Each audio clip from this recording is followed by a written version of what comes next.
Hi there, and welcome to another episode of The InEVitable. This is MotorTrend's podcast where we talk about the future of the automobile, electric cars, cars that drive themselves, but we're also in Los Angeles. This is the car capital of the world, and today we have a different sort of guest for you. This is a guy who just loves Los Angeles. Ed and I are big LA fans. This guy puts us to shame. His name is Evan Lovett. He's got a little thing called LA in a Minute, and it's like history of Los Angeles brought to life, made interesting. In a couple of minutes. It's on Instagram. It's on TikTok. If you like those social media platforms, go find this guy at LA in a Minute, Evan Lovett. He'll break down some amazing factoids in between 1 and 3 minutes on those accounts. And it's fun. It's fun. It'll make you smarter. The one to look for is he did really one on the town, the city, the neighborhood of Lakewood, Right. which is like the forerunner to the American suburb. It's a fantastic piece of reporting. And if you're thinking like, well, I don't care about LA, it's like, here's the thing, right? And Werner Herzog himself said this when he moved to LA, is that culture comes out of Los Angeles. Yeah, New culture comes from LA. So even if you don't think, that you care about LA, like, again, forget about car culture. Like, you ever been to a drive-through? Invented in LA. You ever had a cheeseburger? Invented in LA. Also McDonald's and every fast food French place. dip sandwich, Taco Bell, everything. In-N-Out. Like, your idea of a Mexican food comes from Los Angeles, not Mexico. Right. So but anyways, this guy, I'm just a huge fan of this guy. Yeah, and this is not a traditional episode, so if you're really here for a lot of EV and automotive talk, we get into it, but we don't get into it right away. We talk a lot about LA, some sports culture. It's a different one. I think it'll be very exciting and interesting I can't for wait. some. So, as he says, let's get into it. There we go. Here we are with Evan Lovett from LA in a Minute. Yeah. Say it. What is up? Oh, I want to hear let's get into it. Well, we will, but we got to start with what is up. What though. is up? Yeah, this is going to be fun. I'm look this, and I think we're going to say this in the intro. We've already said it. Whatever. This is time displaced. This will be a very different podcast because this is just going to be a bromance about. Or will it? Because we have no idea how much he knows about or is into cars. I didn't care about that bit because we spend so much time on this podcast talking about LA. Yeah. And so the first question I've been wanting to ask this since the get-go: why LA? Why LA, huh? Why LA? Well, let's get into it. Nice. No. There you go. Okay, so why Los Angeles? Yeah. I was born and raised here, man. So it's absolutely my heart and soul. My parents had an inordinate amount of Los Angeles pride, and I guess they kind of instilled that in me. I'm an only child, right? So I was pretty spoiled, let's say. I mean, look, they didn't spoil me as in giving me all kinds of stuff and things like that, but ton of attention, ton of reaffirmation, and, spent a lot of time with my parents going around Los Angeles. So my dad was a boxing manager. His gym was at 108th and Broadway in South LA. Yeah. So he'd take me, so at a young age, I was going all around the city. When we'd go home, we'd stop off in Boyle Heights, El Tepeyac. He'd bring the 5-pound Manny's burrito, the 5-pound burrito for us and our neighbors and stuff like that. So wait, real quick, the Hollenbeck, is that the 5-pounder? No, the Manny's special. Manny's burrito. It's like a pillow. Yeah, it's the craziest thing in the world. Who would actually get that? Yeah, he would, because his neighbor, so this guy, Don Nelson, he was this old school, like, gruff guy, always wearing, like, a wife beater. But he'd know that he was out there. He's like, pick it up and we'll split it, like, between the family. So he always would. So my dad was, like, a good guy. But we go to Venice Beach, Griffith Park, Laker games back then at the Forum. So, I mean, always was just exposed to Los Angeles, and my parents loved it, thus I loved it. And I remember as a kid, I was this big sports fan. So I'd always not try to, I was just by default be like, so-and-so went to such and such. John Elway went to Granada Hills High School. Eddie Murray and Ozzie Smith went to Locke High School. You wanted to be a sportscaster. Yeah. At first I wanted to be a baseball player. I mean, look, I didn't even give up on that dream until I was like 24. It was like way too late. In the back of my mind, I was like, okay, maybe if I could learn how to throw a knuckleball, I could still make. But then when reality started setting in, I tried out, walked on for the UCLA baseball team. as a freshman. And I was 17, so I graduated high school at 16, and then I was a young 17-year-old, and I could throw pretty hard. And so I walked on for what was the fall and winter team. Wasn't really like on the team. They didn't have JV, right? It's a UCLA team, which is, I think the rosters were like 33 people, but they carried like 60 in the fall and the winter, right? And we didn't even get to dress in the locker room and stuff. It's like show up and practice kind of deal. So I realized at that point, I'm like, man, this is Troy Gloss. Jim Park was another guy who ended up pitching the pros. Later, Chase Utley. But I'd look around. I'm like this scrawny little, at the time, probably 5'11" guy. And I could throw fairly hard, like 85, 86 miles an hour. But that's nothing at the college level. Now it's absolutely nothing. Right. I was like, okay, that dream's probably going to die. But I just love sports so much. So what's, those that can't teach, well, in sports, those that can't write. So I started writing for the UCLA Daily Bruin, and I was like, oh, okay, I kind of love this. And it's funny because I hated writing in high school, like never. The thought of like creative writing, quote unquote, I was like, oh, please. This is what year? This is 95. I graduated high school in 95, so this is 95, 96, right? And then joined the Daily Bruin in 97. Boo. Daily Trojan, photographer. That's were you ever in I came to Poly, I shot volleyball. I would sit under the bleachers and do men's and women's volleyball. I shot There's football probably a better games way in to the phrase that. What do you mean? Sat under the bleachers? And No, not under bleachers. Under the ref stand. Talk about a Freudian slip. No, we know you're under the bleachers. That was after hours. Under the ref stand, sorry. But yeah, I shot a lot of college. I shot a lot of USC sports. What years? I graduated high school in 94. So Ooh. I was there Same years. Did you ever play in the football games? The Trojan versus Bruin? I Trojan no, versus so Daily I got to do that. That was the most coveted spot on the Daily Trojan paper on the photo. The lead photo editor got to go on all the road games, and do the big ones. So I did the Washington State game. I did a couple of like the, nobody cared. Fresno State. Yeah, Fresno State. Well, those were actually pretty good games. Fresno State was great. That was the Reggie. That was I will say this as far as USC, that Reggie Bush game against Fresno State is one of my most memorable sports moments of all time. As a Bruin, when he puts the brakes on. Oh my gosh, man! I was just gonna say I had a similar in high school. I played football when I was in high school. I had sort of I never thought I'd be pro, but I thought maybe college. And I remember we went to Thousand Oaks and we played Hawthorne in a playoff game like for after we won our division. And I was a sophomore and I got pulled up and Napoleon Kaufman was on the opposing team. And I watched him run for 700 yards or something. Yeah. And it was like, forget it. Like, it's serious, man. Because when you're a kid and in these youth, little league, and you're like, I'm a great player, but you don't realize what a real great player looks like. Yes, and then you're like, oh shit, it's me. It's very humbling. So long story short, that why Los Angeles? Just born and raised, always had this silly pride for LA. But so let's go back. We just went over real quick. Your dad's a boxing manager? So he was a boxing manager along with his brother, Art, and they had this boxing their organization called Jabs, right? So the other investors were this guy named Jackson and Ben. So Jackson, Art, Ben, Stu. So it was Jabs Management. And my dad had always been into boxing. There's old pictures of him with Muhammad Ali, guys like that. He had all kinds of memorabilia and stuff around the house. So in the early 80s. Did he box? He did not box. He was Did he the teach you to manager, box? and his brother was a trainer. No, I was not I'm a lover, not a fighter. Okay. So yeah.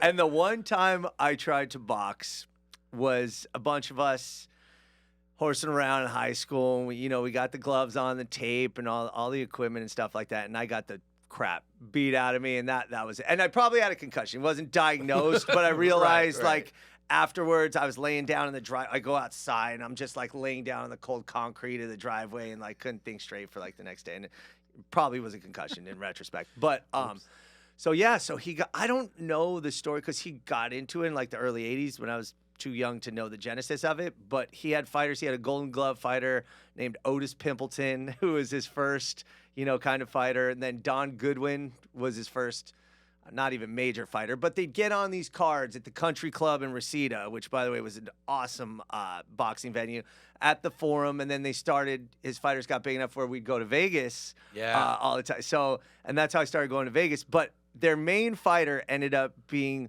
one of the first main female boxers, Mia St. John, who was a former Playboy model. And then she started getting on the big cards, like Mike Tyson cards and stuff like that. So I was able to meet Mike Tyson and things like that. So what was that like? Because I mean, Mike, for those of you who weren't alive in the '80s, like there was a moment in time before the Buster Douglas fight where he was gonna be the greatest boxer of all time, no question. The baddest man on the planet. He was the most dangerous. Like there was things. Was like, would you take $1 million if Mike Tyson could punch you in the face? And like most people are like, no, like he'll kill you. He was dangerous, right? Man. So what was it like meeting him? Okay, so I was at the Mirage. Oh, so awesome. So the Mirage Hotel, which again is in itself its own story, because the Mirage kind of ushered in the modern era of Las Vegas. But I was at the Mirage Hotel opening weekend, and it was for you were, really? 1989. Yeah, so really, it was for the Sugar Ray Leonard Don Lalonde fight. You'd have been like 9 years old or something. 10 going on 11. Oh, yeah. That's crazy. I remember. I mean, look, the one thing you don't know about me is that the only place my family went on vacation was Vegas, because my mom was just a gambler. I mean, gambler's the wrong word. She was an addict. But my dad hated gambling. So it was kind of great because he'd just take me around and me and my sister around, and we'd just like eat and just check stuff out. But I'm like a lot of people just hate Vegas. I love Vegas. Hold on. I think it's the greatest. Two things. One, were you a Circus kid? We would always go to Circus, of course. Oh, man. The scuzziest place on earth. But my parents would give me like $50. Maybe it's only $20. Felt like $50. But Yeah. it felt like a ton of money at the time. Yeah. And now, it also in retrospect, they'd like leave me alone. They'd be like, "Here's the Vegas, money. Vegas daycare. We'll come back in like whenever." Well, and I was like, "Great, bye." But my dad didn't gamble, right? Yeah. And he, so he would just get a book and just sit. He didn't drink either. I don't know what he did. He'd just sit there, and my sister and I would just like play games or whatever. Yeah. But like the number of times my sister and I like got in big trouble for like, putting a silver dollar in a slot and like winning when we were like 8 years old was. That was sweet, though. I have those moments. Yeah, we would do that all the time. Oh man, so yeah, Circus was awesome. But so going back, Mirage, real quick, that was the big thing, was because they were building all this crazy stuff, and my dad loved architecture and stuff, and so it was always like, oh, we're gonna go. There's this new hotel. We got to go check it out.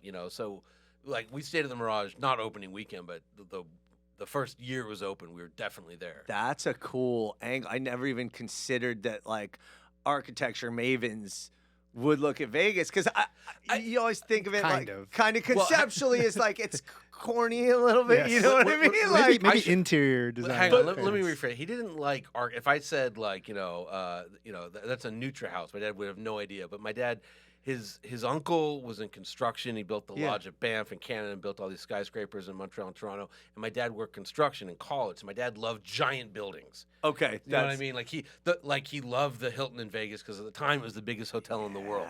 And then they built the MGM, which was bigger. And so I was 9 years old. And yada yada yada. Yeah, but I was 9 years old. My dad's like, so that is 4,200 rooms, which is bigger than 30 or whatever it was. So anyways, Vegas is the place. Meeting Tyson. So it's cool. So my dad had a fighter on the card, and then we were just in the Mirage again. And and here's what's funny: there's a picture of me with Tyson, and I'm wearing a Bulls hat, which again we all know why Jordan was coming, but I don't remember ever owning a Bulls hat. But that's all because I was a Lakers fan, man. Like the Lakers. Right. And then I did become a Clippers fan down the road, because my dad got season tickets in the 92-93 season when they had Larry Brown as the coach, Danny Manning, Mark Jackson. But that's a different story.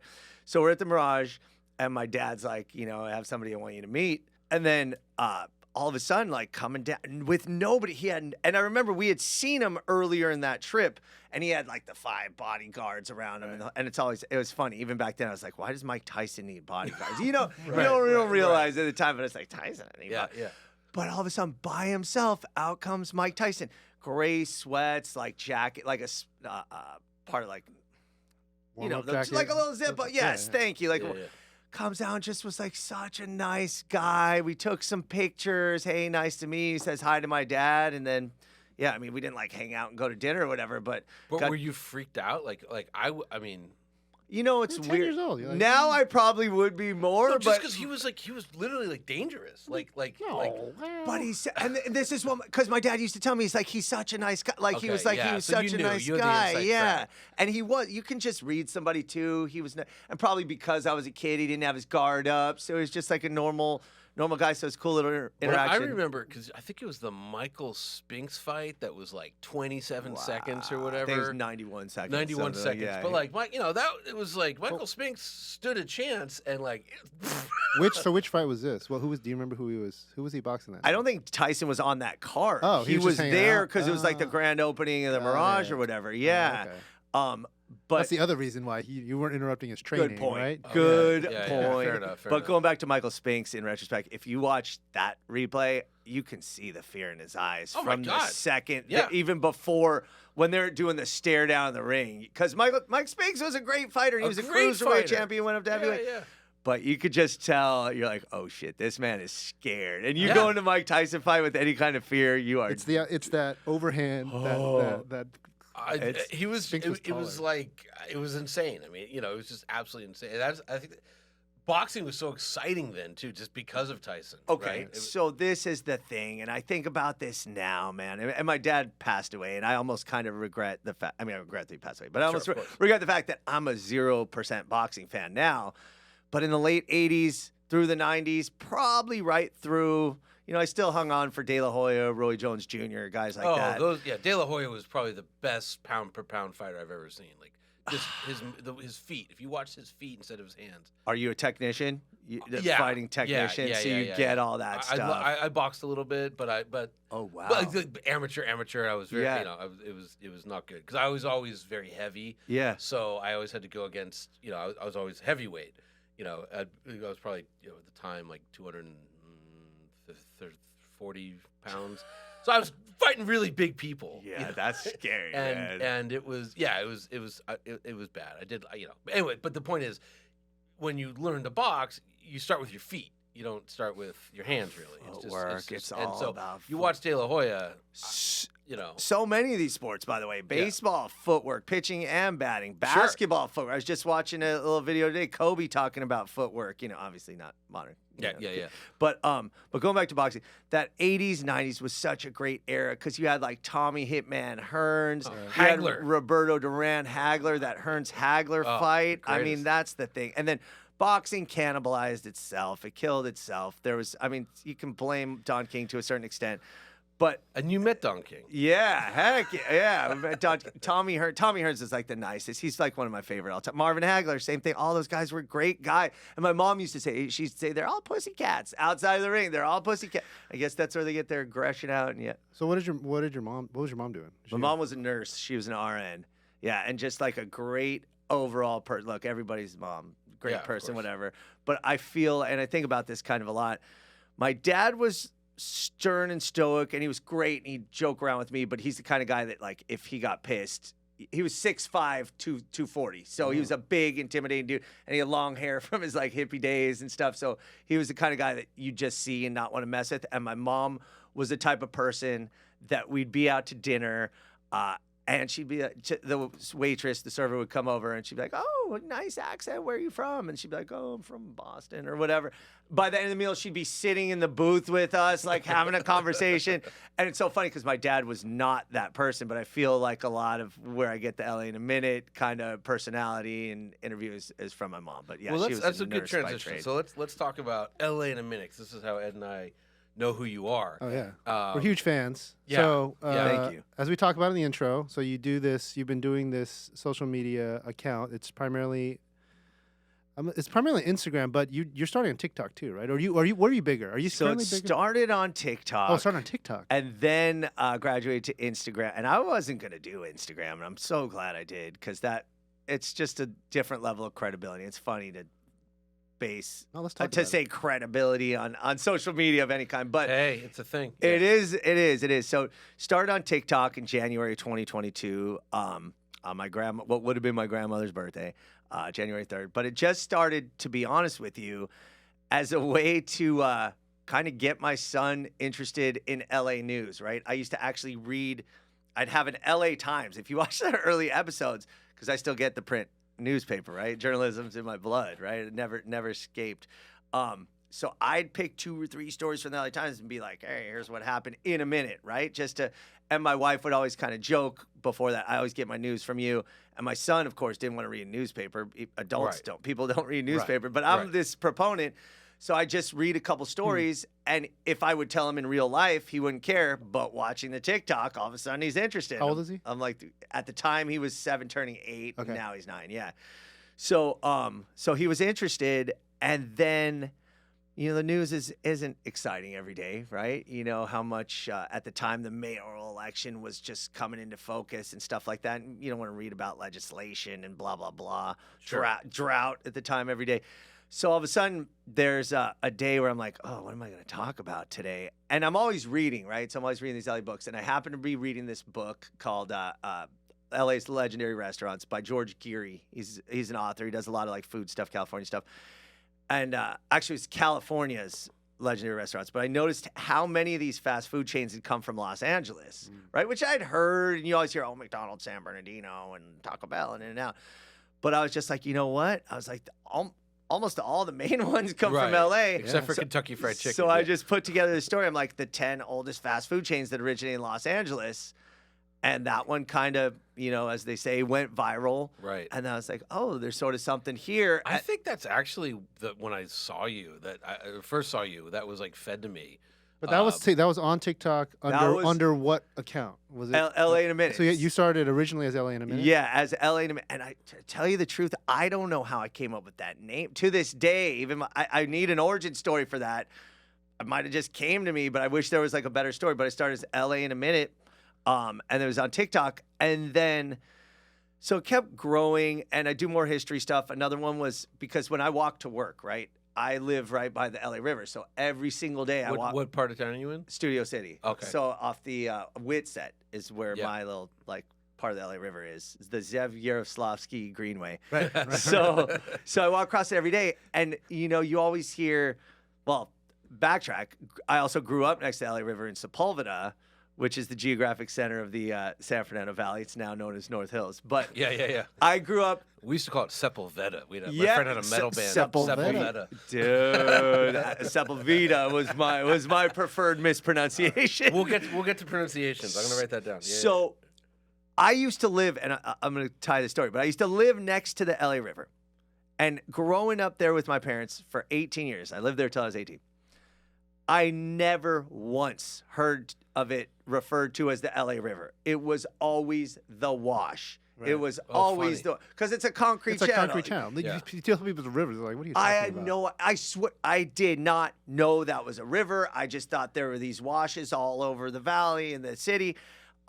They filmed Terminator 2 there at the one right by my house. They crashed the big rig. And that was right by my house, Plummer and Lassen. That was the biggest moment. And even then, I didn't know it was the LA River. It was the Wash. They're crashing the truck in the Wash. Right. Watch Terminator 2 proudly. And I'm like, that's the Wash. This is great. Right. But all of a sudden, there was this movement to kind of recognize the LA River, which I'm thankful for now. But didn't know. So walk across the LA River every day. And I'm like, but what is this story? Is this even really a river? Like, you still don't know. They call it a river now, but I'm like, this isn't what you guys have traveled. This isn't a river, right? Yeah. So I was like, let's do a story. So I did a story on the history of the LA River, and then that kind of like broadened my horizons too, where I'm like, both for me being interested in these things, but people were interested in these things. And then so I start to just, delve into more topics. Anything that's curious. Palm trees aren't from Los Angeles, So palm trees aren't native to Los Angeles. How they get here, because now they're basically the symbol of Los Angeles. They're on the In-N-Out cups, right? But they're not even from here. And LA is this place of transplant. So all the ideas come. But so TikTok, it wasn't until I think it was like 3 months later, where this guy, Josh Furman, great guy, he runs an account called Above Los Angeles, where he does this beautiful like drone footage of Los Angeles. Yep. He reaches out to me and he's like, dude, you need to get on Instagram. He's like, TikTok's great, and I was like, I don't know, I have my personal account on Instagram. And at the time, I was kind of posting my LA Minute stuff on my personal account. He's like, dude, start an account. And you know how it is? You're like, it's that you do it for the love and you do it for the passion, but you also don't want to start at 0. And then you're like, oh, now I have 10 followers. And it's weird, like messed up Nope. thing Yep, where you're yep, like, yep. it shouldn't be about that, but it kind of becomes about that. I'm like, I don't want to start over. TikTok's starting to grow. He's like, trust me, dude, get on Instagram. It's a more important platform. So then Instagram kind of launched. He put me into this group with other like LA creators. I'm not going to use the word influencers. Yeah. No, but I follow them all. Like, You're with an influencer right now. Yeah. where? Who? What? Wait, so hang on. So TikTok now has how many? So TikTok's 123,000. And then Instagram is 115,000, 116,000. Wow. Oh, Yeah. so Good you job. so you've passed. Okay. Yeah, Nice. so Instagram, and then YouTube channel is there, and then the podcast is the big thing. And coming. now you're rich. Yes, all you would-be influencers out there, quit your jobs and focus everything on social media because right. you are going to be Scottsdale in a minute. wealthy overnight. Yeah, no, it's It's still a labor of love. financially. You know what? Knock on wood, this has been a good year financially. I can't quit my day job. Let's Right, say, right. you know what I mean. But it's getting to the point where if on the I horizon. may though, yeah, because yeah. what I loved about you when I first saw you was like, I'm sure you remember Huell Hauser, but your unending enthusiasm. Like I could never do what he does because there's a lot of like for the one where I was like, this guy's good was with the election. So it was Karen Bass, and then you had to like talk to Rick Caruso. I don't know how you felt. My friends and I were convinced that Caruso was going to put the homeless in like death camps, and like you're talking to him like He might have. yeah, but you were so pro about it, and that was what was so wonderful about Huell Hauser was he just came at everything with this like bubbling enthusiasm. So and our man Brian Vance, our photo manager, head of photography, ran into you, I think, at Tale of the Pup. He's skinny dude. He's a huge LA fan. He loves the tiki bars here. He loves all the food. And he told you, I think, to your face that you're like, you're the new Huell Hauser, man. and which I'm also a big Huell. California Gold. If you don't know, YouTube it. It's great. Huell's like the best for that reason. Very positive, but also doing similar things for California, unearthing all of the greatest stuff you've never really heard about. I think it comes from, look, I'm genuinely curious about everything. So that's like the root of it, right? Like I'm always been asking questions and just wondering why for whatever it is. Well, let me pause you just for a second because what you said about the LA River, like I've done a lot of the stuff that you're doing. I've done it privately. Like I was like, why don't we have a river? It's because we had these deadly floods and people were sick of it. And then, but also I'm like, were there other rivers? And it like turned out like Glendale Boulevard that runs next to Echo Park, that was a river. They buried it. Went right to downtown LA, and it was all buried. And so it was, I never told anyone. I would just read about it. So it's I love like The other one where I was really like, this guy knows what he's talking about was you did the 10 best books about LA. Yeah. And I was getting ready before you even finished to comment like, very nice list, Mr. Elliott in a minute. However, the number one is Counterculture by Jonathan Gold. And boom, there it was. And I'm like, As the number one. This guy really Yes, gets it. that's we had a one. moment talking about that. Yeah. Because and just for the record, the Counterintelligence by Jonathan Gold. He's a food writer that writes food reviews. So you're like, how could that be the best book on Los Angeles? You guys obviously know this. It's not about, even though it's not about the food. He just captures the culture. He's the poet of Los place. Angeles. It's amazing. He was our poet. It's yeah. amazing. But first of all, the Huell Hauser comment, look, that guy, it's funny because I didn't know who he was until college. And I'll never forget, I was working for the Daily Bruin. And I was the editor of the sports. I was a sports editor. And one of the assistant sports editors, this guy, Jeff Kamiatek, and he's around these days, but I remember him saying he wanted to be the next Huell Hauser. And I was like, what? Huell? What kind of name is Huell? Like, Right. first and foremost. But, like, I never heard that. And then I looked into it. I'm like, oh, this is pretty awesome. But you're also like, there's this weird, not amateur, but it was him and a cameraman, Yes. right? Like, Yes. it's just not slick, not refined. But there it is that genuine curiosity and that passion. And I kind of think, like, that's natural for me. That's inherent where I am. So I wouldn't even compare myself to that. But I see that my style is like similar to what Huell Hauser does. And I feel like LA in a Minute is, I call it high quality content, low quality production. There you go. Yeah. Which is hard. It's actually harder than it looks because these things take a while to do, right? It's a lot of research. One of my friends says that I do a term paper every day. Yeah. Which I actually hate seeing it in that perspective because now you're like, fuck, that's a lot of work. Yeah. But while I'm doing it, I'm just curious, and it's fun to compile this research and look stuff up and find it. And one last thing is, in 2004, in my original career, internet marketing, one of my early bosses said, "You're an information station." And I'd never heard that term. He's like, you love getting information, but he's like, just as much you love disseminating that information, right? And I kind of think that's where it comes from. Because like you said, you're curious, you look it up, and you're like, good, I'm satiated. Like, I mean, I will tell anyone who wants to talk to me about anything, but I just never see, put it out there. I'll tell people that don't want to talk to me. That's the difference. It's like, dude, I would be bombarding friends with text. And I remember this before LA in a Minute came out, or before it was a thing, and I'm reading these books, I'd be like, guys, do you know that Denny's started as a Danny's Donuts? Can you believe that? And people What? be like, Really? Yeah, and people be like, so? Like, and Wait, some people be tell interested. the story. What? So in Lakewood, I actually Yeah. brought Lakewood back today because it's one of my favorite communities in LA. What a great story. But That was a great post too. I didn't know about this. The whole Lakewood suburb, like the model for suburbs around the world. Man, Yes. so influential. That's crazy. They built all these houses basically overnight. Oh Yes. man, Lakewood's Yeah. a great story. But Denny started as Danny's Donuts in, I don't know the year offhand, but it's probably like 1953, somewhere around that. And then that graduated into the coffee shop and then turned into Denny's Diner, which it is today. Well, how did it go from Danny's to Denny's? Because donuts are, at the time, people would only buy donuts in the morning, and the guy, you want to make more. No. How do you change it from Danny's to Denny's? Why change the Oh name? man, I did that episode so long. I'll get back to you. Okay. And I want to be clear about this too. I'm not this human encyclopedia, and in fact, I do not have a photographic memory. So some people are like, you know so much stuff. Like, man, you must know. I can't wait to quiz you on stuff. I do research, do homework, put it together. And then it's gone. And then forget it. And not necessarily, but I don't retain as much as I have produced. Let's put it that way. Sure. But Okay.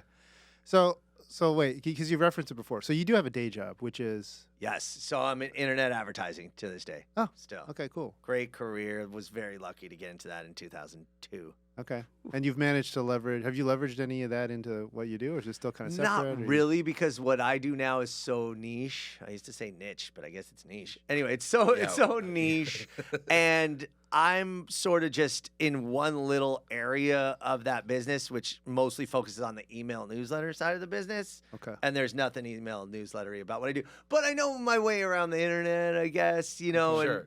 And Okay. there's you learn something anywhere that'll help you in whatever you're gonna do. All right, let me ask you this. So, I love LA. Whenever I get in conversations with people from other places, there's first of all, there's like the general stereotype of LA, where if you actually live here, that's all it is. But people are like, oh, I hate LA, and I'm like, good, stay away. We're too crowded, and people in Florida are like, everyone's leaving California. I'm like, great, keep Right, not keep enough. leaving, yeah, like keep leaving. Which sounds snobby, but it's just like a little bit less traffic, a little bit more parking wouldn't hurt anybody. But how do you do you get that at all? People are like, what? Like LA sucks. Like, what does LA in a minute say to that? Oh man, it's funny. So I'm extremely thin-skinned. I'm just being honest, right? Yeah. So I learned early to stay out of the comments. And Oh, you're smart. And they I always screwed up this week. they always say, "Oh, get more engagement. You need to comment to your comment." But it's just too much. It's too much, and then there's always some negativity, and the negative comments stand out so much more than the positive one for me, unfortunately. But still, you can't help but see some of them when you're logging in or doing whatever you're gonna do. There is a lot of anti-LA sentiment, but what I feel like I've uncovered is there's so much Los Angeles pride. Yep. And here's the thing: those stereotypes that are true, I feel that most of that is confined to, let's call it like the Beverly Hills, Yes. Santa Monica, Yes. beach areas. It's all those New Yorkers who move here and say like, I gotta be near water, which you do, and they all move to like Venice or Santa Monica, and they're miserable and they hate it because of the traffic. It's okay, good, enjoy yourself.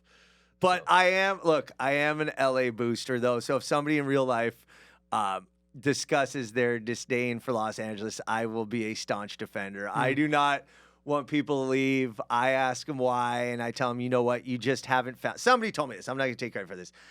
there is always your people are here in LA. You just need to find them, because I've seen transplants or outsiders be like, I don't know, I just can't find the right people, and it'd be like, there's somewhere in this city for you. I'm gonna do two things. One, I wanna test your LA credibility, actually. But before I do that, I think LA is one of the hardest cities in the world to live in, to move to and live in, because especially if you come from like a New York, you need to have a license. You need to know how to. You need to drive a car. You have to drive, and stuff is not close. So like, I grew up in LA.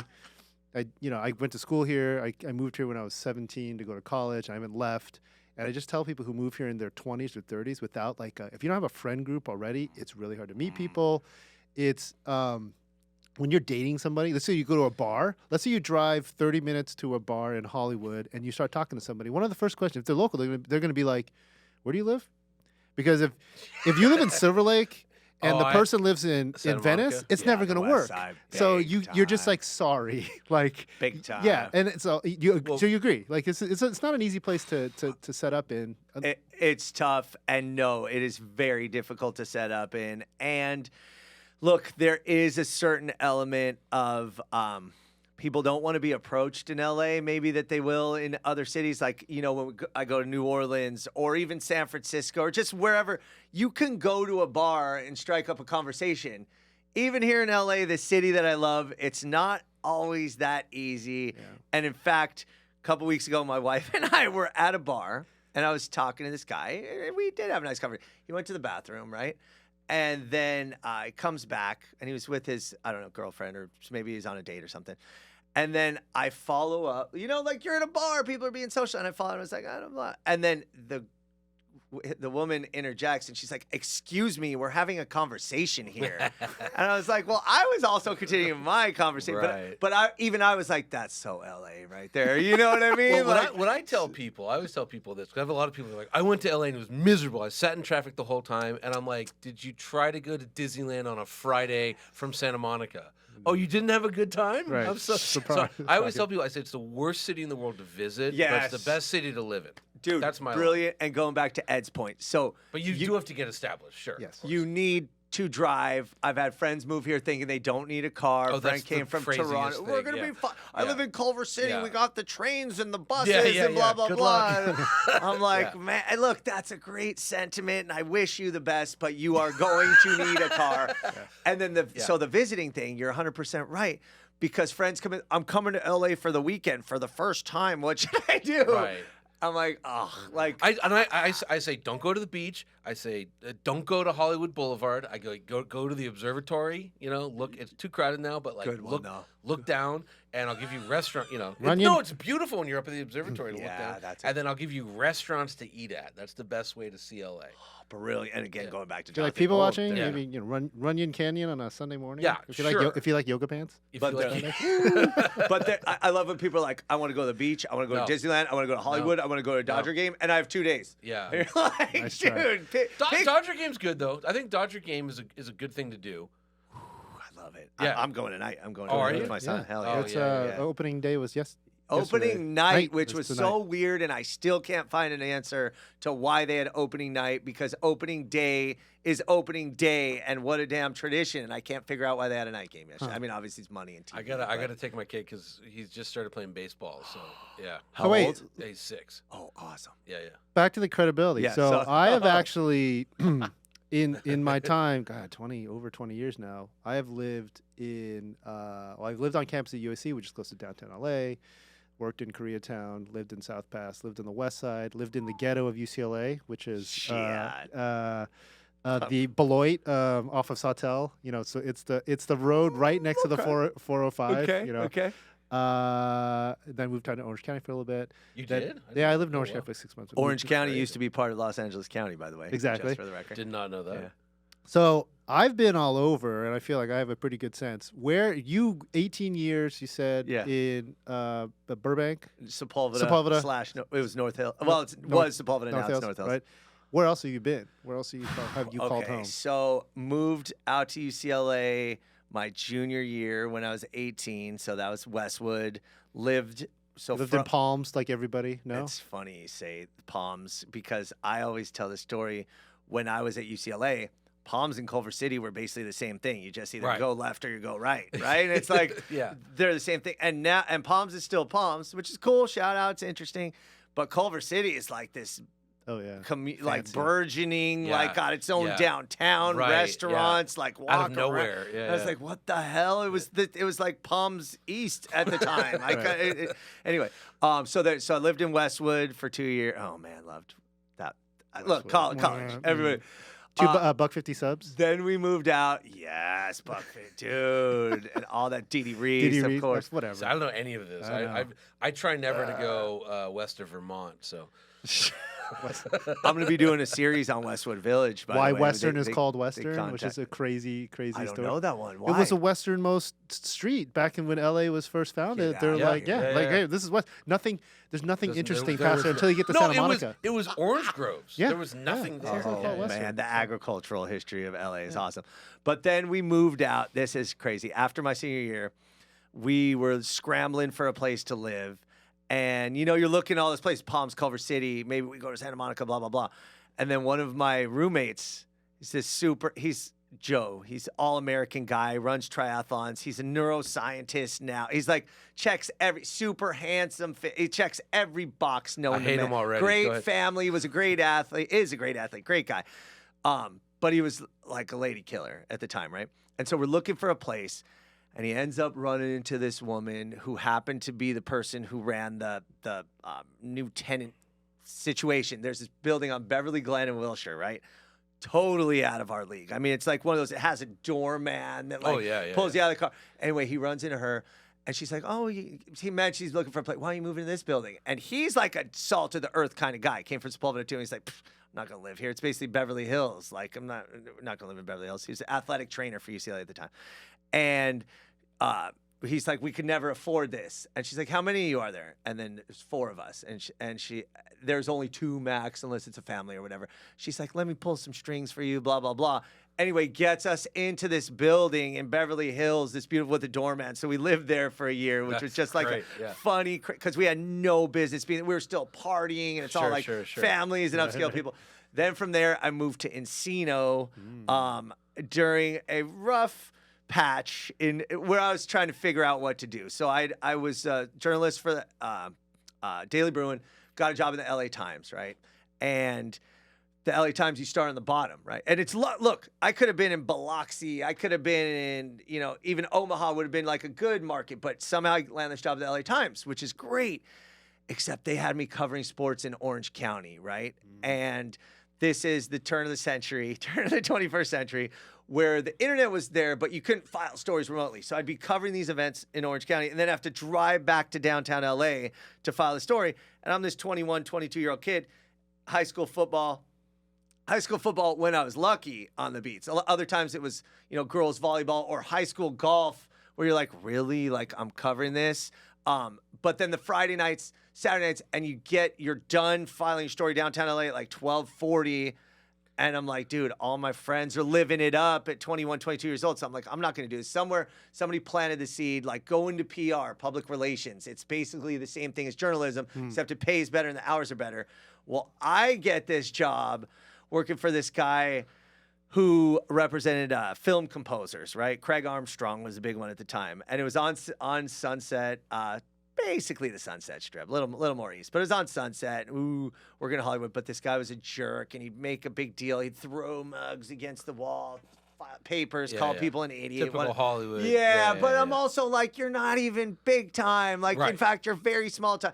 Anyway, so I had left I left a note. I didn't even quit to his face. I just left a literal note on his desk, like, I quit. Like, you don't even need to give me my last paycheck or whatever. Like, I would never do that, but that's great. Yeah. So it was probably like $200 or something. Right. So this is when I'm living in Encino, and I had just broken up with my college sweetheart. So all these factors are coming together. Bottom. So I lived in Seattle. So I moved. I'm like, where can I get away? But because I was such a mama and daddy's boy, both of them. Some people are mama's boys or daddy. I was both. Both my parents had a great relationship. I was like, I'm gonna get away, but I want to be close enough so I can go like see my We're parents. one Southwest flight away. Exact Southwest. So Wow. How long were you in Seattle for? 13 months. Yeah. So I packed up my Jeep Liberty, by the way. Nice. And then just found a place in Seattle. So lived there for a year, which was a great experience. Awesome city. Great weather. Does rain as much as advertised, but I'm a huge rain guy, man. right. So I'd love, and the Seattle rain is always missed. So you could they say, how do you know a tourist in Seattle? It's the one with the umbrella. Ha ha ha. You know what I mean? So, but I love Seattle. So came back from Seattle, moved back in with my parents for a year, and then that's rough. I did 2 days. my parents, you know, again, and especially being an only child, my parents respected like me and my space. And it is, look, it's still weird because you're in your low 20, and if you're trying to date, you don't want to throw out. I live with my parents. I moved back from New York. I was living in New York, and I moved back, and I'm like, I'll live with my parents for a little bit, and figure stuff out. And like after 2 nights of my mom being like, why'd you come home so late? I'm like, Mom, I lived in New York. I was out till 4:30 every night for 2 years. Like, leave me. I just left. I lived on a guy's couch in like Agora or something for like a month to figure it out. Better though than God, anything. And it was the worst for me. It was the worst. I couldn't do a year. But anyways, go ahead. And your parents were still in North Hill, same home. Yeah. And then I lived in D.C., Washington D.C. for 6 months. With a girlfriend at the time. And Washington, D.C., that's a fun city. It is a cool city. I was lucky enough. We lived in what was called the Foggy Bottom Metro stop, which is basically the White House Metro stop. So every day I'm walking to work, I'm walking by the White House. And again, I'm this, curious, enthusiastic person. And every day I'd be like, this is crazy. I'm like walking by the White House and the president's in there. This is crazy, right? And it was also the summer of Chandra Levy. I don't know if you guys remember that, Chandra. Sure. So it was like really interesting. So D.C., but this guy, every time I get back to LA, even if I, to this day, we go on vacation, Spain, wherever, I come back and I'm like, yes, touchdown, Los Angeles. Like, I just love being back. So anyway, I meet my current wife. Sorry. You want to edit that out? When's the next one? I mean, the new girlfriend, yes. we become, engaged, all this stuff. We move out to Valley Village, which again is basically like North Hollywood. We lived in an apartment there. What's the difference between Valley Village and North Hollywood? So funny. All these. What is the difference? It's funny. Because I have friends. One of my best friends just moved to quote unquote Valley Village, and I'm like, I think you're in NoHo. And they're like, the wife is like, no, this is like very like, we live in Valley Village. So Valley Village, Valley Glen, Toluca Woods, Yes, all Toluca of these, Woods, yeah. all these Just kind slap of. him in the face. You live in Porn Valley. Yeah, all these nebulous. I'm putting together a porn story though. Now we're talking. That's going to be a good one. I was afraid to yes. do that last year because TikTok kept slapping me, and I didn't want to get my account suspended. But now I think remember subtitle it corn. I guess is the way to get it. it's so dumb. You do P asterisk, Right, and I'm like, the algorithm's so smart, incredible, but it can't figure out that that's an asterisk. You know, like. But so Valley Village, and then we bought our first home in Sherman Oaks. Then we bought our next home in Studio City. So look, You've been all over. You just moving up. I'm a Valley guy This is Valley through and through. And look, like I explore LA, I love LA, but yes, my heart is in the Valley. I love the Valley. Because look, I grew up in Thousand Oaks, and I left for a long time, and then when I came back, I never lived anywhere. I'm an East Sider, like Echo Park, Silver Lake Heights, Mount Washington, Silver Lake, and now I was in Eagle Rock and Glassell Park, so I'm just kind of that part of town. But I love the Valley. I know a lot of people hate it. I don't like my wife. I'm always like, maybe we could and same with my wife. Yeah. And she's like, I hate the Valley. I hate it. I'm like, I like it. Good foods, kind of. I don't know. Okay. You guys both pass. So, but let's ostensibly this is about cars. So cars, and well, it's the most car-centric city. Yeah, and well, you already mentioned it. If you move here, you have to have a car. I was going to ask you to test your car credibility, but I think you already revealed yourself. Jeep Liberty means sorry, not a car guy. But let's ask. Actually, do cars play in at all in any part of your story? And let's talk a little bit about cars in LA. I don't want to disappoint people. I can look. Los Angeles is the car capital of the world. Is that fair to say? 100%. It's definitely like the driving capital of the world. It's the car culture capital. Invented and exported cars. Yeah. Man, not to disappoint anybody, here's my car history, okay? My first car was a Ford Tempo, 1986 Ford Tempo, Ooh, that's tough. cherry red. That's tough. Oh. And the day I was going to upgrade to a 1995 Ford Ranger, I was going to, turn it in, trade it in, whatever. And I remember I had a baseball game, and I'm in this tight parking spot, and I'm doing this stupid turn, and I clip the front of my car on a chain link fence. I still don't even know the mechanics of how it happened, but it ripped off the bumper of the Ford Tempo. Well, I'll tell you how it happened. It was a Ford Tempo, yeah. Yeah, which is weird because I thought you said you're an only child and your parents loved you. It's like, how'd you end up with a Ford Tempo? Well, we were also in Sepulveda, so I'll tell you, socioeconomically, we're at the highest on the totem pole. Do you know that there's actually like a Ford Tempo Owners users club? forum? Sure, Yeah, absolutely. it's There's one insane. for everyone. Yeah, so. yeah. Anyways. Wait, to this day? Yeah. Oh, And people will argue. It's like I'm like, you have to remove the fenders to change the spark plugs on the 6-cylinder. That's a bad design. No, it's the greatest design. Like, And if I'm not mistaken, Vanilla Ice reps a souped-up Tempo in the in Ice Ice Baby. If I'm not mistaken, that's at least how I always interpreted it. Could be. It might have been just because I was driving a Tempo, but look that one up. He mentions a 5.0 Mustang. Yeah, but check that. Go look that up. He doesn't say Ford, something blah blah blah Tempo. Just go check. I don't want to spend too much time on about Vanilla the tempo Ice. of the song, but okay. Check on that. At least in my mind at the time, I was like, seriously, but okay. Yeah. So my first, let's call it like real car, when I had my own income, I got a Land Rover, an LR3. Okay, that's nice. Hey, now we're talking. And the thing that kind of blew my mind about that is it had 11 cup holders. Yeah. Yes. So you got the 7-seater. You got the 3-row. And that was fun just to take people around. But we used to this is terrible to say, but you get a 12-pack of beer. What we do intentionally would be get a 12-pack of beer and have one in every cup holder, right? Be like, there's so many cups. When you were tailgating at Dodger yes, Days. right. When Not you were while parked, driving. totally. Not while driving. You Yeah. would never do that. So then, okay, Officer. So I have my Land Rover. That's great, though. I'm going to use that's a LR3s, by the way, are having a big resurgence. Is it really? That yeah. whole The boxy style is right. I mean, because they're great off-roaders, and you put a little bit into them, and they become like superior off-roaders. So, really, yeah. I mean, that's what they're like about, right? Isn't it the whole? And then, I'm cringing. I'm not cringing, but I'm cringing for your listeners and viewers. Right.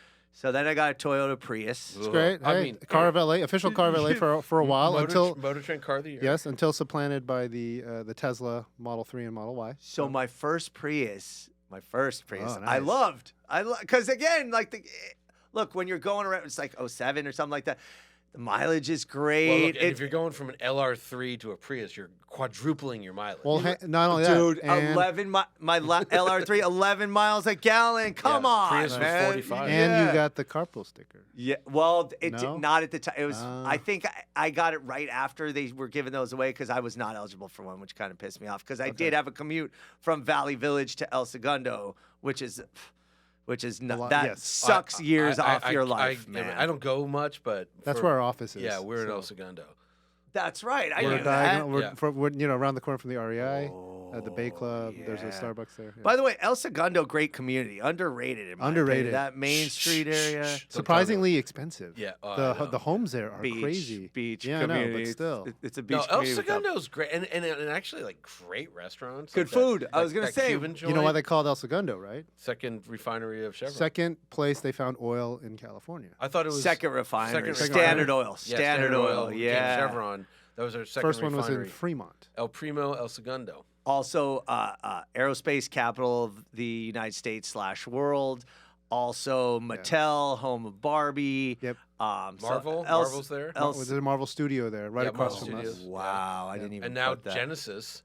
And there's gonna be design studio. There's a bunch of car companies coming into that area. Fisker's headquarters are there. Yeah, Fisker's like down the street Rivian's from got us. a repair facility. Rivian guy. We gotta talk about that, by the way. That's great. So this is perfect. So I go and then I get my second Prius, and it was two funny. Priuses? It was funny because I remember the day, and I was such an idiot, right? So I get my Prius, and like I'm like, I'm going to just get another Prius. This is perfect. And I hated car. Look, everybody hates car dealership and the whole experience. But I was like, I'm going to go in there, tell them I don't even want to haggle. I got a Prius. Give me the new version. They love Here's that. the key. Oh, Give me. they love I that. thought they would. And I just wanted to go in and out. And it was still like a 4-hour. Yeah. And I was like, I don't want to negotiate. I'll take it. Look, whatever. Throw on the warranty. Let's go. Just get me out. I was literally like, still 4 hours. But I remember driving it off the lot. I didn't even test drive it, right? I was like, good, Prius, I'm good. Let's go. They didn't force you to test drive it? They wanted to, but I was like, okay. dude, I fought. I was like, I'm fine. Let's just go. Because I have an Alpha Giulia, and I was like, they're like, you should test drive it. And cause I special ordered it. Yeah. And I'm like, I literally wrote,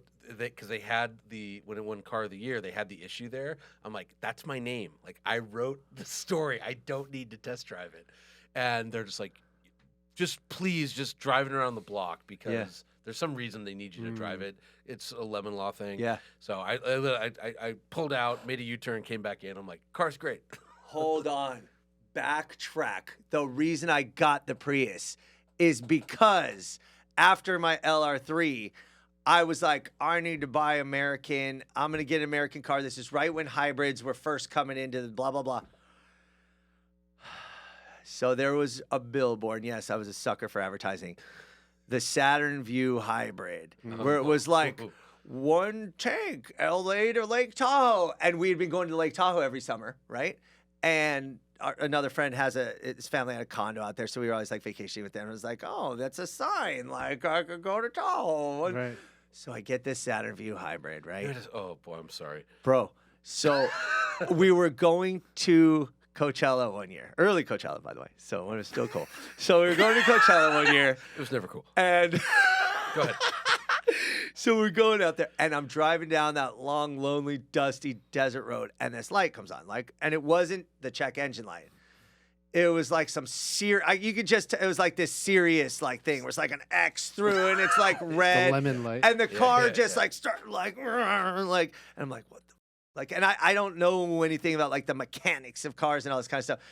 And it says engine failure, right? Wow. And I was like, what the hell? So I stop, pull over, and it was driving, but I stop and pull because I'm kind of freaked. Is it going to explode or whatever is going through your head at the time? Sure.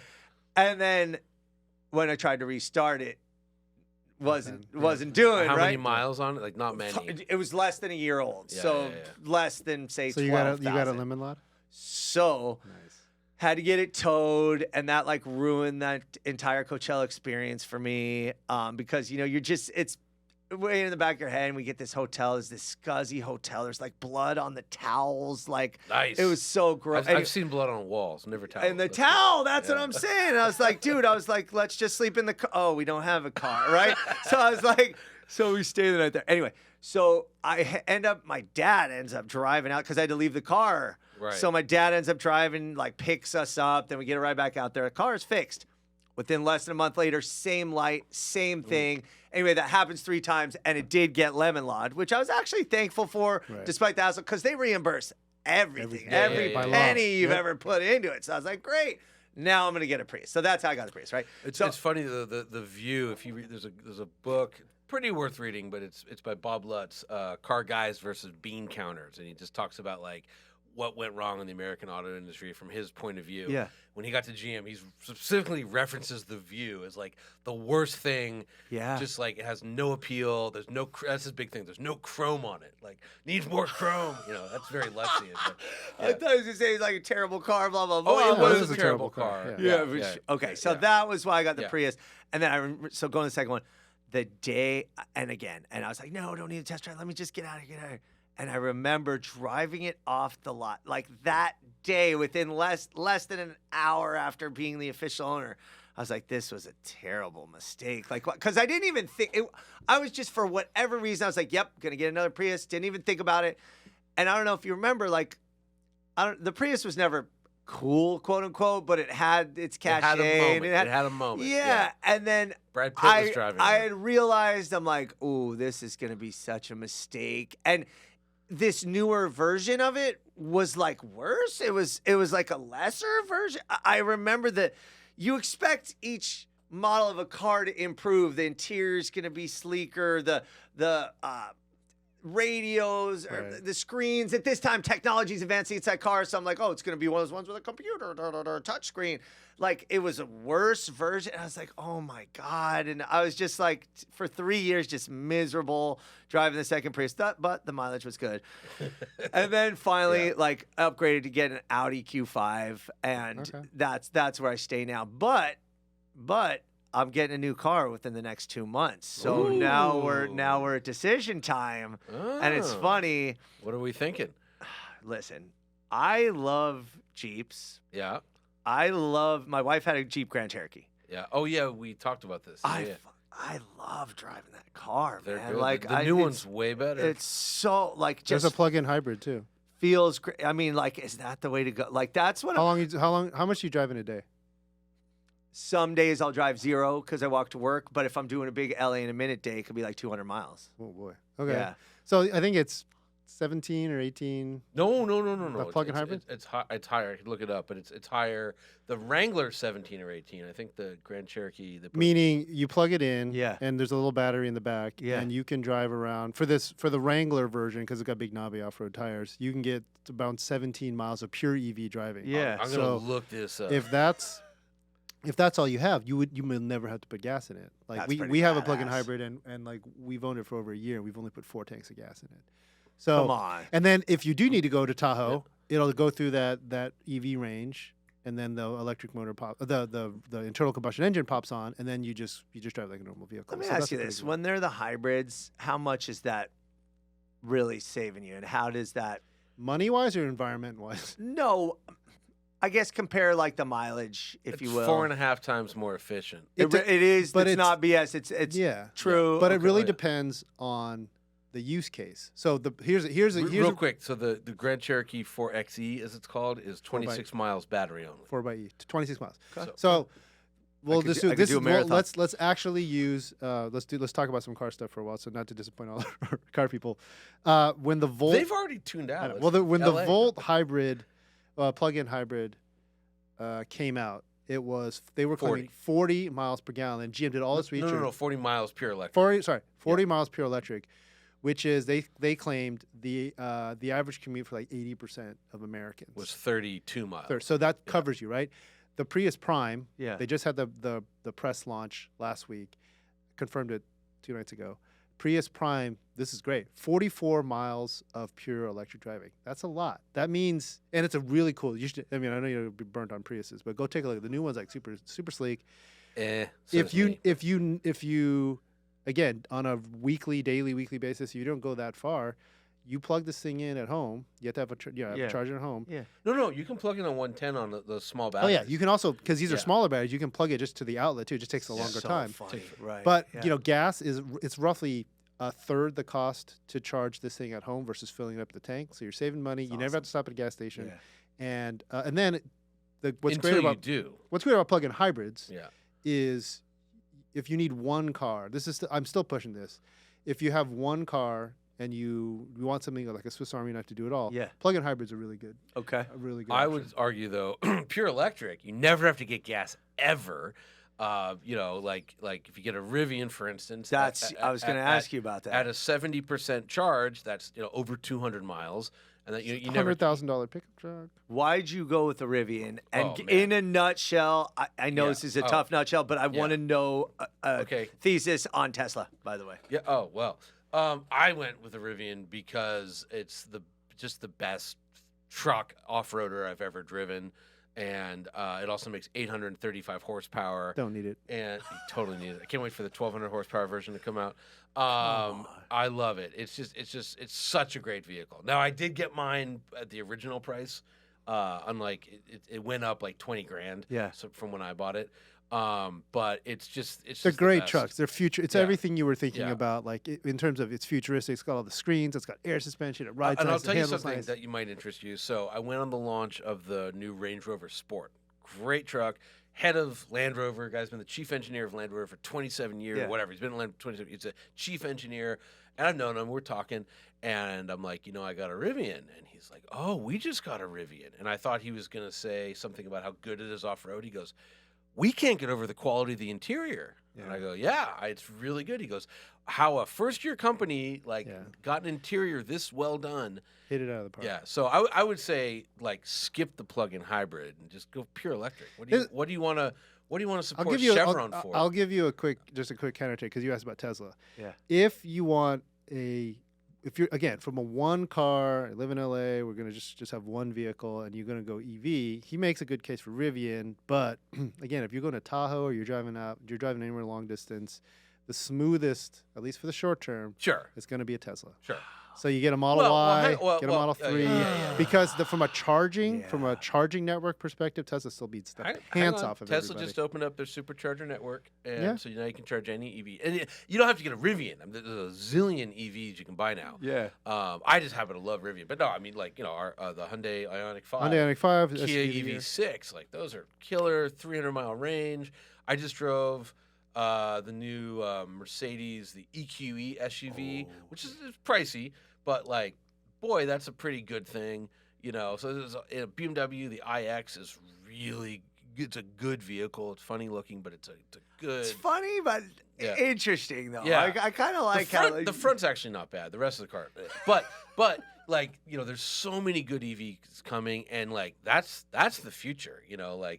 I was just talking, I was on this Mercedes trip, and they're just because they're gonna stop building new gas cars in 2025, and I was talking with. Is that real though? Yeah. Oh yeah. And I was talking with Lesnick, he's under Gordon basically for design, and he's look, I'm designing the cars that are coming out in 2029 and 30. I could show you them on my laptop.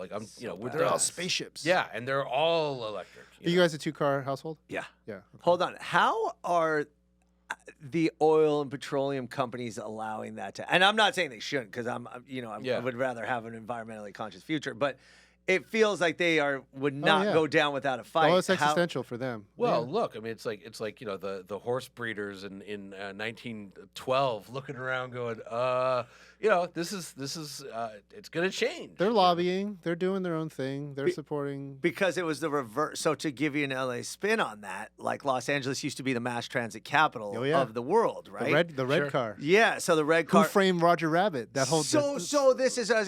It was a conspiracy, and there are kernels of truth in that.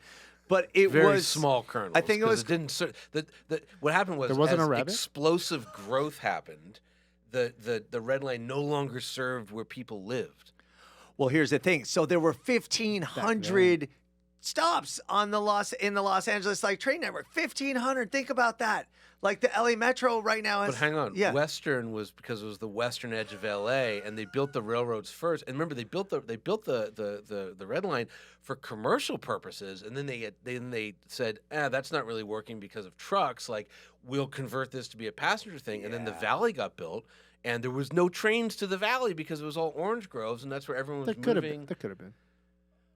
No, but they weren't going to build new train tracks because it's valuable land you want to put a house on. So here's where it gets. And there were never public utilities. Let's let the LA expert. Here's where it gets murky. Is so there's this company or organization called, I think it was National City Line or something like that, that in 1945 bought up all the railways, blah, blah, blah. And by 1961 was when the last red car took its journey. So within 16 years of this, nameless, faceless organization buying up the railways, they were dismantled. And it turns out the investors in that were, as you heard, General Motors, Mack Trucks, Standard, exactly, all those companies. So there's a little bit of conspiracy. But at the same time, to your point, people would rather drive, man. You're coming back from the war. You're coming back from the war, and you want to get on a train. Screw that. You want to get into your big Chevy convertible and blast up and down Ventura Boulevard. Especially LA, man. The coast, PCH. We had money. We had disposable income. Vegas. And again, though, if you take the red line map and overlay it with a current map, they didn't go anywhere. They didn't go anywhere. But back then, but post-war growth, right? The suburbs, boom. It could, yes, but the point.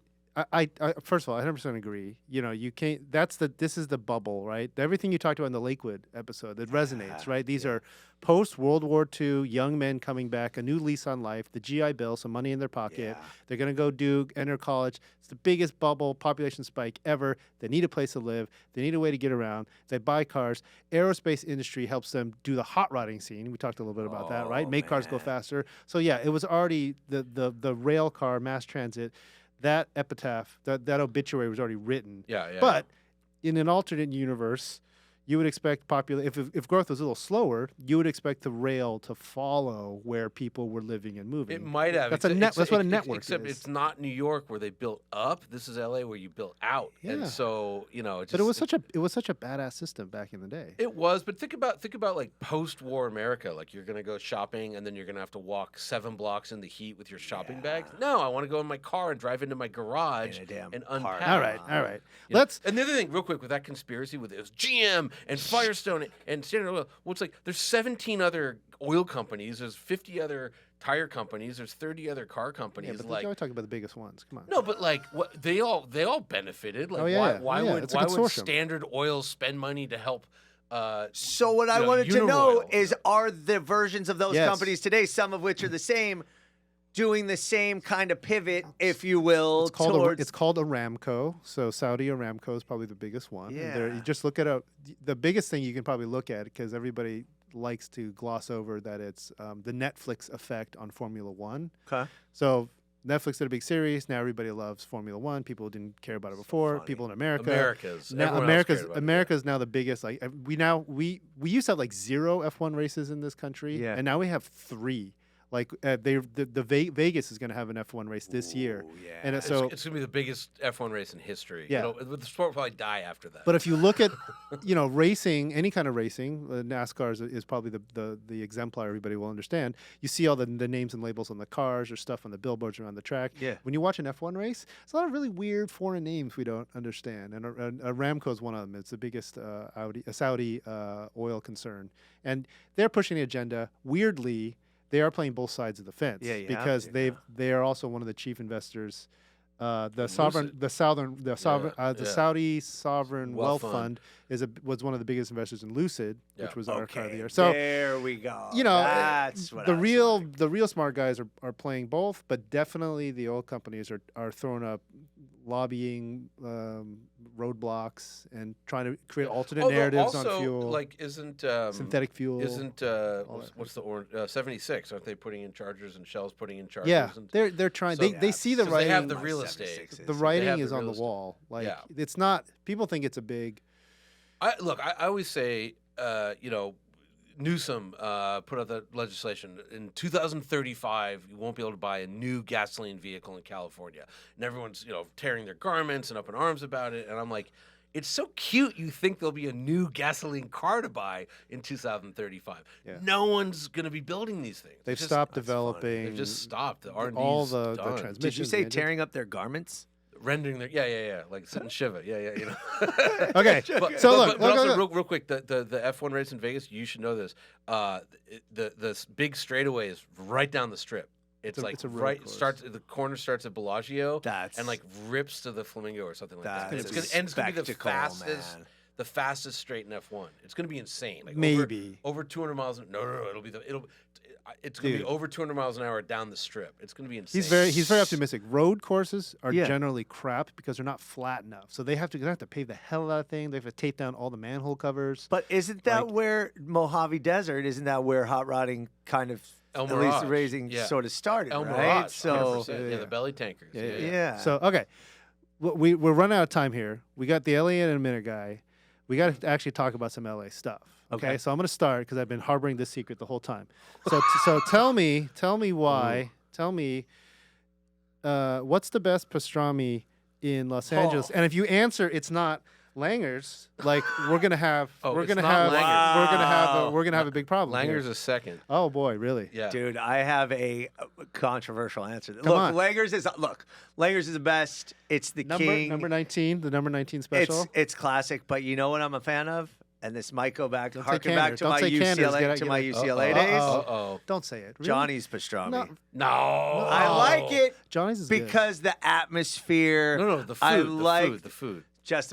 Look, it is Langer's. Johnny's is great. No, it's Brent's. It's Brent's. Oh, in Northridge. It's Brent's. I'm telling you. You know, like, I haven't been to Brent's since I lived in the Valley, probably. So I dude, need to, you got to do I a know, whole I Ellie need and to a minute go on back. Brent's. Brent's is getting that status.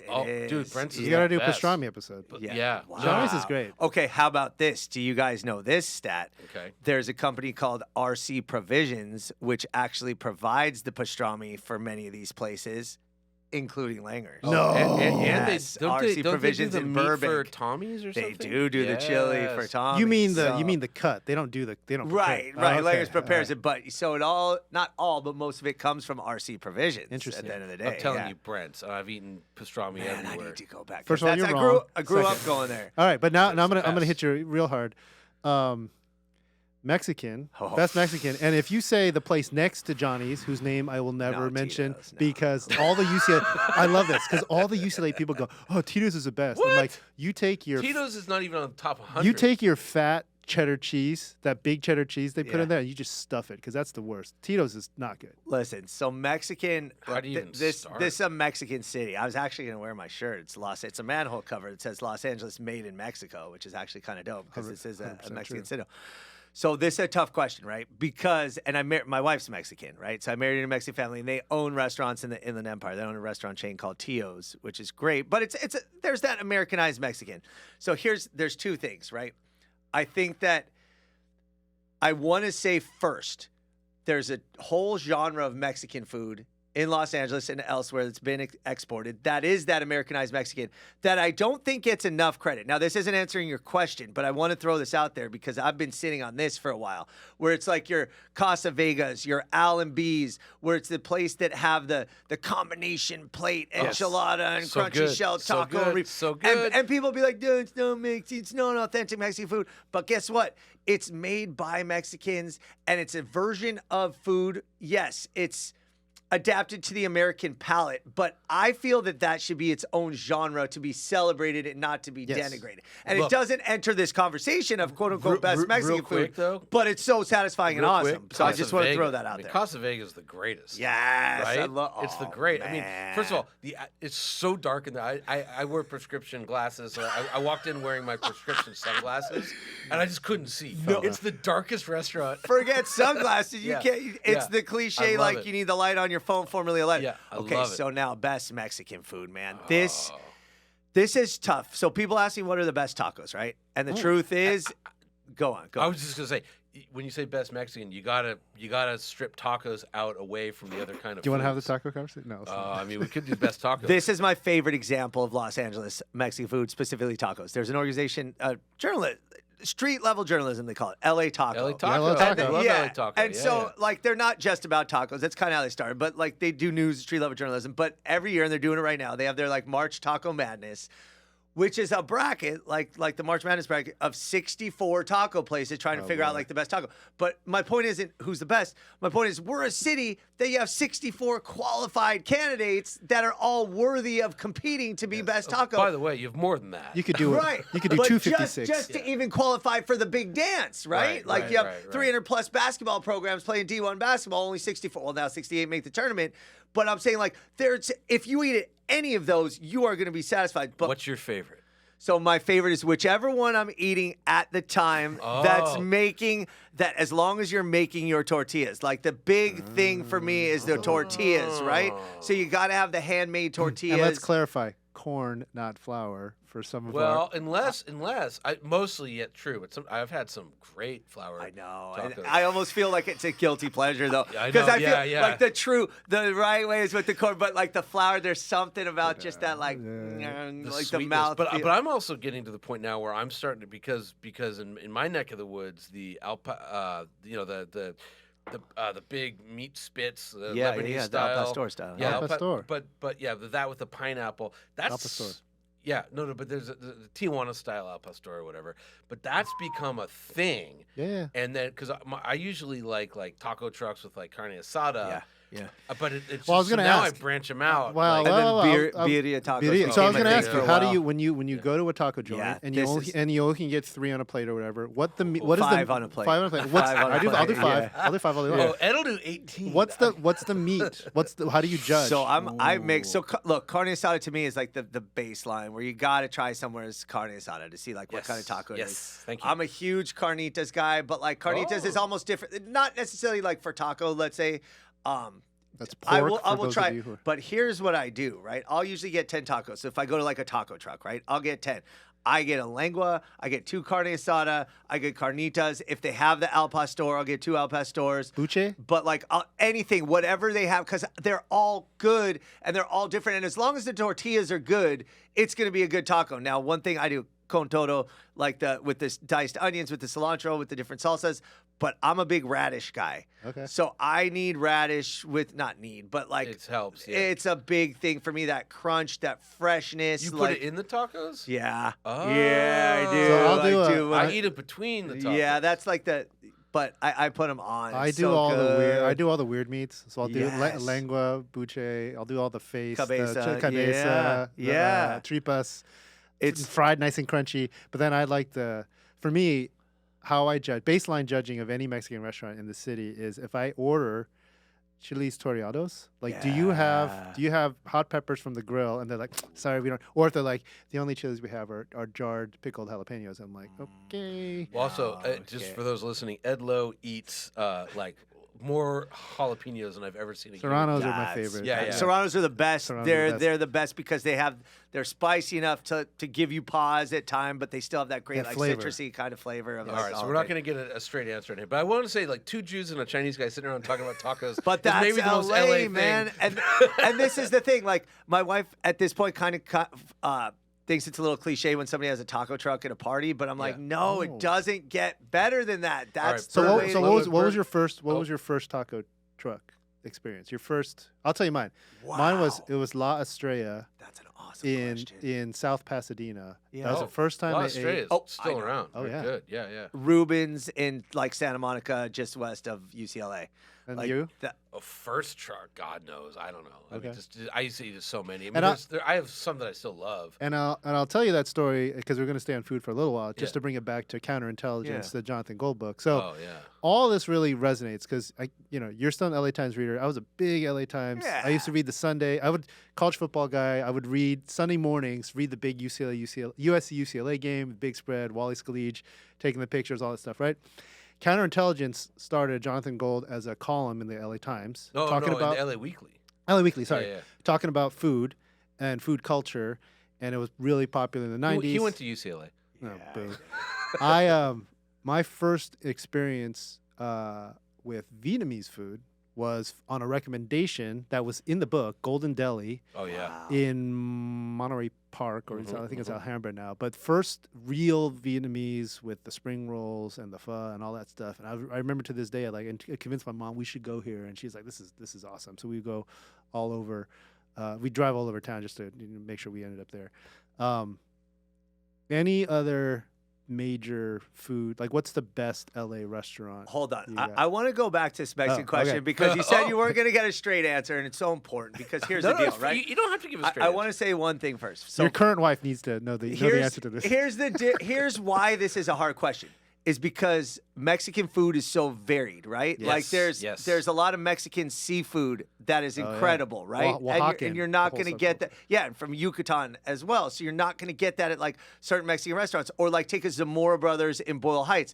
They focus on like carnitas and chicharrones, and it's like, so if you're going to get that, that's where you're going to go. Then there's like pozole, fideo, like all these different chilaquiles are a huge thing. That you do chilaquiles? Oh, yeah. Of course I eat you. Dude, like, and again, Yeah. you can't, not all these And al- places, and and you don't also- want all these necessarily at the same restaurant either. So it's like, And then also like burritos, which Oh. Jonathan Gold claims, and I believe him, were invented in L.A. That's not a Mexican thing; it's a Mexican L.A. thing. Like, boy, like I've been addicted to Sonora Town. The burritos, their are tortillas just are insane. their tortillas are good. I gotta be honest, Uh-oh. I find Sonora Town a tad bit overrated. Ooh. But Guisados? I was going Oh, I to say love Guisados, Tacos 1986, all these kind of big name brick and mortar Mexican restaurants. I've been a tad bit disappointed by it, but again, because I But feel the like burritos at Snortown. I want the greasiness though. Oh, Like I that's see what such a you're saying. Yeah, huge yeah. component for Well, me. look, Like my favorite taco place. It's in front of a transmission shop. yes, in, that's you know, what you're on talking about. Figueroa, and they cook all the meat in the same juice, so it doesn't matter what you order. Do you remember? Do you guys remember? The table. you What's know. his face? The famous guy from Chicago, Rick Bayless, Oh, yeah. opened a. I want to say it's called Red O, maybe. Yes. It was like an upscale Mexican restaurant, like on Melrose or something. And I was so excited. It was just like so ironic. This Mr. Mexican cuisine from Yeah, Chicago, white guy from Chicago. Hey. And I was so disappointed. But it kind of hit me at that point where I'm like, Mexican isn't the type of cuisine that you can upscale, right? I mean, you can, and you can present it. It's beautiful and it's delicious, but like I feel there's a certain element that you need that authentic kitchen. I would say that, Well- I would even say like the taco is this unique food, whereas like like a food truck is better than a brick and mortar, and a table is better than a food truck. I'm gonna say, know what I with mean? respect to our colleague Miguel Cortina, who's from Mexico City, Yeah.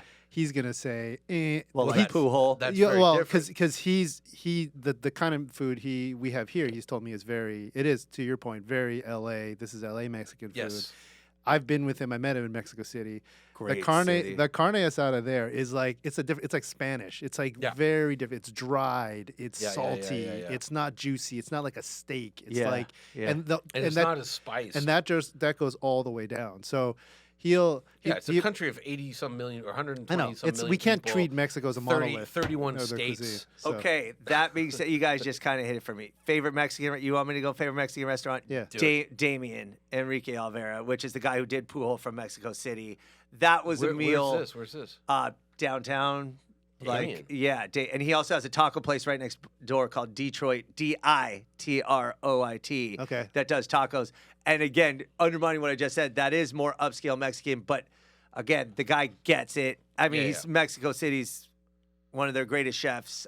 Did Yeah, Pujol, but that was probably my favorite meal, and it's also beautiful, which helps. Yeah, you yeah. know when you're in a different kind All of right, meal. Burgers. All right, Tommy's are in and out. Oh, Tommy's are in and out. Depends on your mood, man, because Good sometimes answer. you want a dirty, nasty, like double chili cheeseburger with the chili cheese fries. Yes. Give me, oh, dude, like Tommy's. Here, okay. Apple pan or pie and burger? Hold on.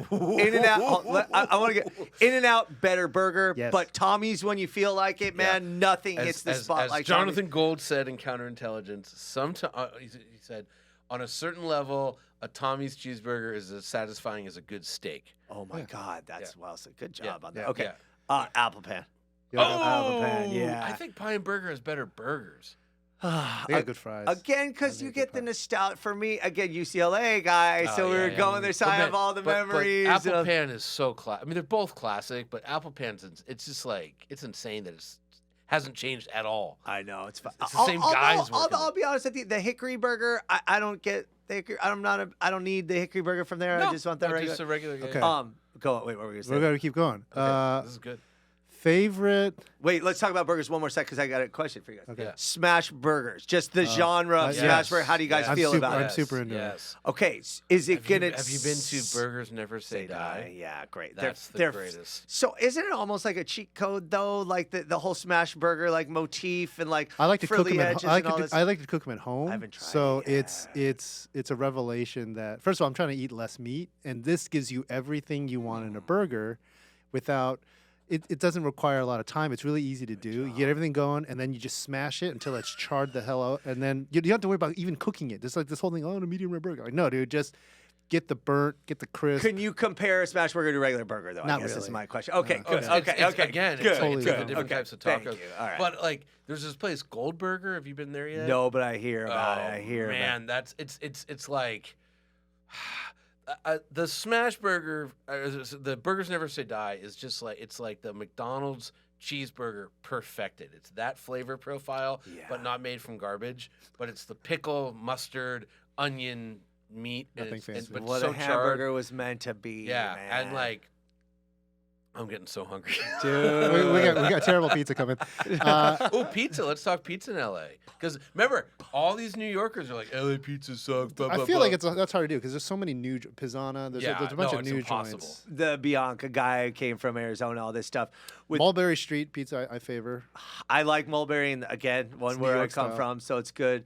There's a place that nobody's ever heard of called Santino's that I like that does Neapolitan Square. It's not the best, but I want to give them a shout out. But pizza, I feel that the narrative that LA did have inferior pizza was true until very recently. Like, I feel like growing up, even maybe until 5 years ago, like, you could get good pizza. Again, Mulberry Street good, but like great pizza when you go to New York, it's just a different experience like it is. There's a New York style of pizza that you can't replicate here. But there's this big movement now, and a Yeah. lot of good pizza places are coming in. yeah, and they're not New York style. They're everything else. Every other But style. I also feel like a lot of New Yorkers trying to compare it are trying. They're not comparing at the high end. They Right, want right, that right. that The street they- level. Yes, Yeah. they To want just the be slice. able to get a But this is- slice but on the this is- corner. But if you go to New York, like you can't get a decent taco. Correct. The Mexican food in New York is like vomitous. I'm Yeah. sorry. So yeah, it really is. All right. That's how they talk about our pizza.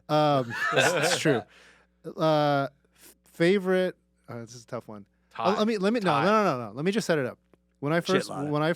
gelada's Thank you, great. Yes, gelada. gelada, super spicy. Also, Jonny the Gold. Although yes, but a lot of chefs don't like chitlada.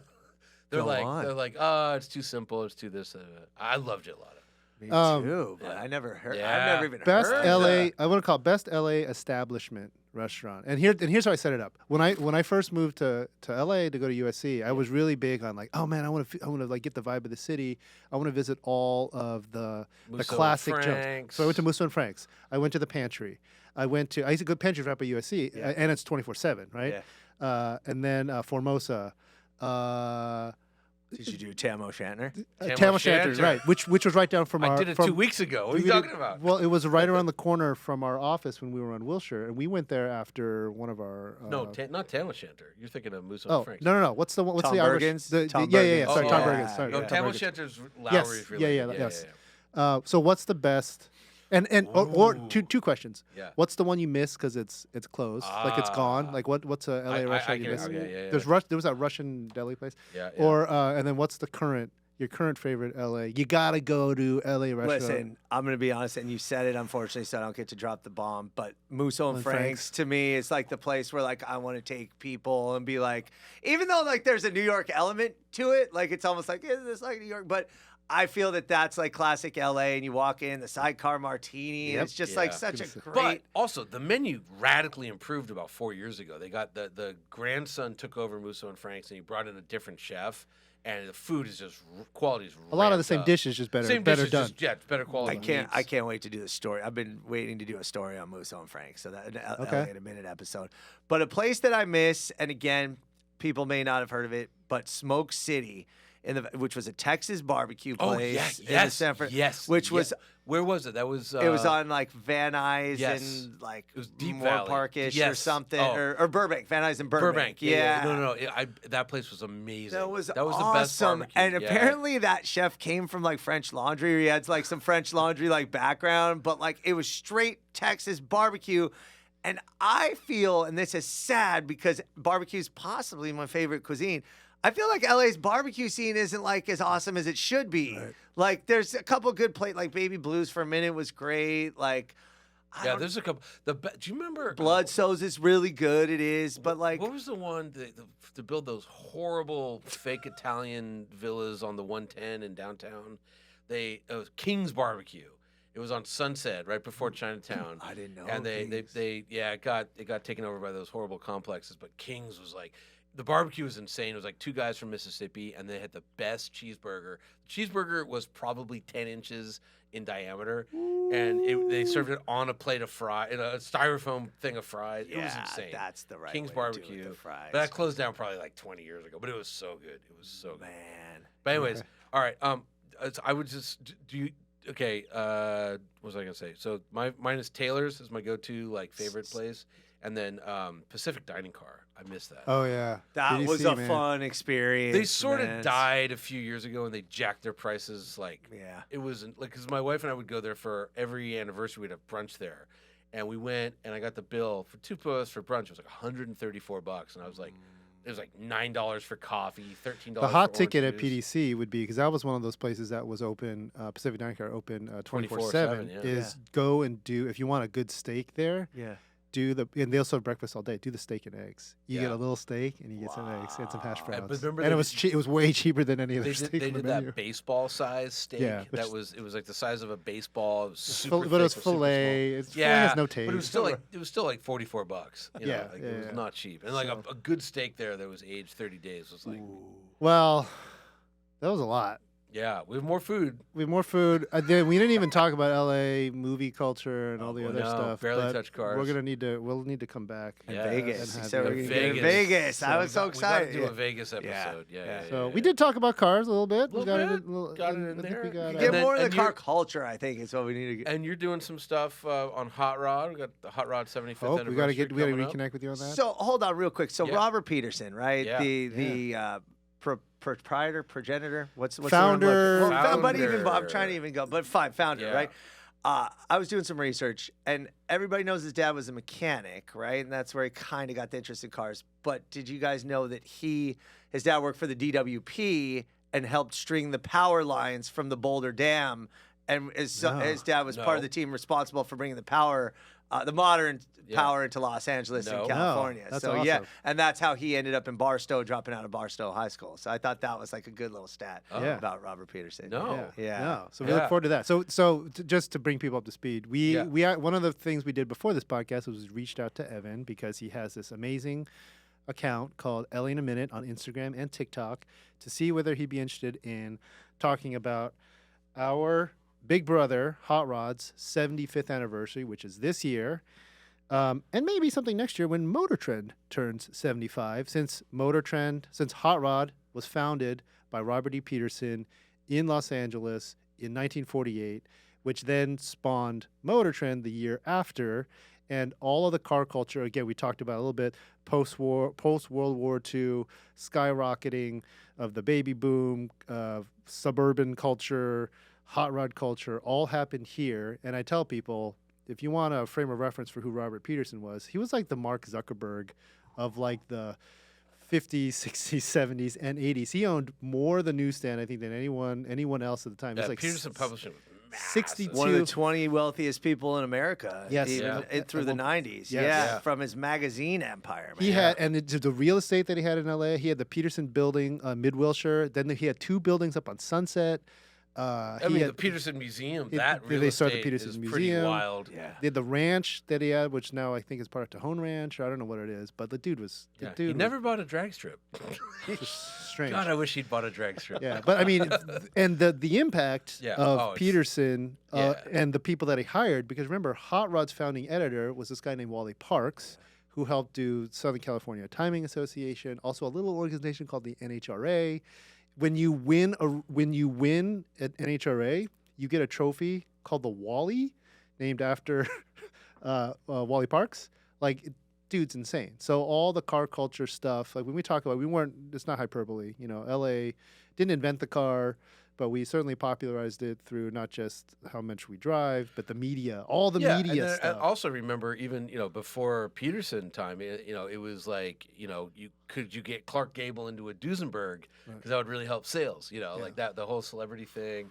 Anyways, yeah. we'll revisit this all with Evan in another episode, but we Yeah. want to thank him for coming and plug it. So I talked about LA in a minute, but you're also doing your own podcast. Yes, check out the podcast. It's called In a Minute with Evan Lovett. It expands on Los Angeles, but more so enables me to get into kind of some more emotional context of the things I discuss, because the LA in a Minute episodes are 3 minutes or less. Right. So the podcast goes about 20 to 30 minutes. I mean, here we are with the podcast.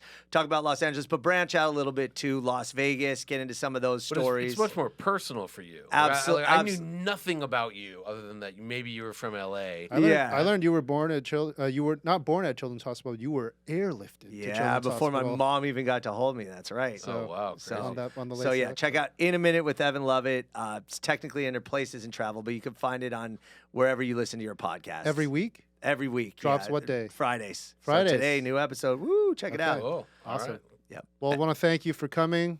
And today's episode, by the way, is the mass transit episode, just for the record. Yeah, so make sure you check that one out. Absolutely. I'm gonna send you. I'm gonna send you a series. There's about 19 views, but it's like this guy talking about the history of cars in LA from like the 1800s until they ripped out the red line. It is insane. Send it. You'll freak out. Awesome. You'll redo this episode. But stay tuned for the Hot Rod episode of LA in a minute, because I've been starting the research and the script on that, and there's some interesting stuff. Yeah, you sent me stuff, and I was just like, this is insane. I have no idea. Just fantastic. Like crazy research. Alrighty.